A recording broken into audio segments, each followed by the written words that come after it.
तो आज हम पतंजलि योग के समाधि पाद के सूत्रा नंबर 8 का व्याख्या करने की कोशिश करूंगा, जो इस प्रकार है। विपर्यो मिथ्या ज्ञानम तद्रूप प्रतिष्ठम।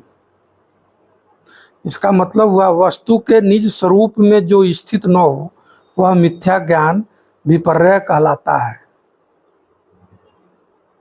वस्तु के निज स्वरूप में जो स्थित न हो,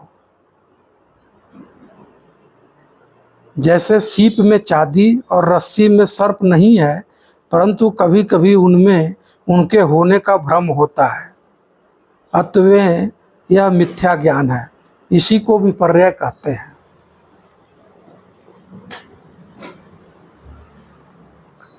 जिस प्रकार सीप में चांदी का दिखना और रस्सी में सर्प का दिखना, यह एक मिथ्या ज्ञान है। अपितु रस्सी में सर्प है नहीं, लेकिन हम उसे सर्प के रूप में दिखते हैं। विपर्य ज्ञान में, विपर्य वृत्ति में भी दो तरह की वृत्तियां होती हैं, जो क्लिष्ट और अक्लिष्ट होती हैं। फॉर एग्जाम्पल, यदि आप सर्प रस्सी में देखते हैं जबकि वहां सर्प है नहीं, तो आपकी धारणाओं में क्या बैठा है कि जो लंबी चीज है, जो वस्तु है, वह सर्प हो सकता है। और उस समय उसको लगता है कि है, और आप उसको देख करके आपके अंदर प्रतिक्रियाएं उठने लगी, वृत्तियां उठने लगी, क्लिष्ट वृत्तियां उठने लगी। आपके अंदर भय उत्पन्न हो गया, आपके अंदर अटैचमेंट उत्पन्न हो गया।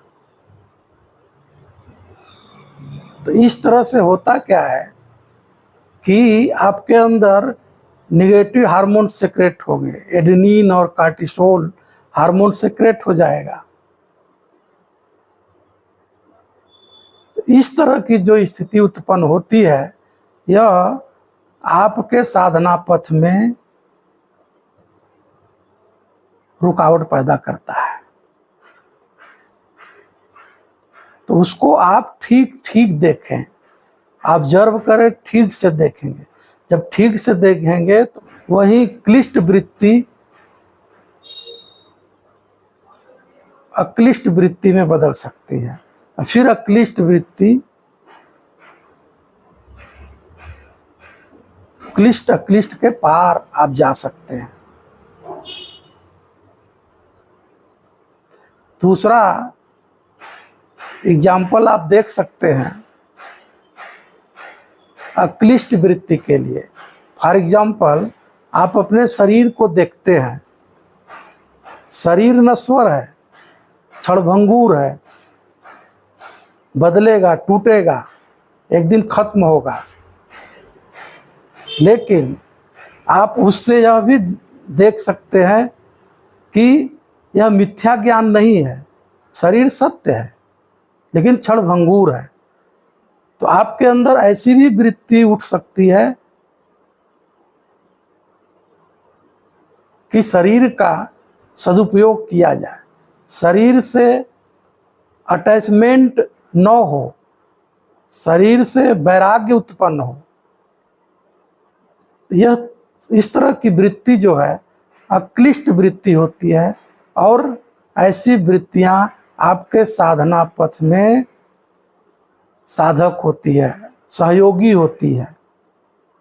तो क्लिष्ट और अक्लिष्ट वृत्तियों के पार जो आपका कॉन्शियस पॉइंट है, उसको समझने की कोशिश करें। और यह भी जो माइंड प्रोसेस है, क्लिष्ट और अक्लिष्ट बॉडी माइंड मैकेनिज्म है, इसको समझ करके आप लिबरेट हो सकते हैं। पतंजलि का उद्देश्य इस तरह की वृत्तियों को बताना है कि वृत्तियों को समझते हुए वृत्ति का क्या आपके शरीर मन पे प्रभाव पड़ता है, इन सब से बाहर कैसे आप लिबरेट हों, कैसे निकलें, कैसे आप अपने आइडेंटिटी से मुक्त हों।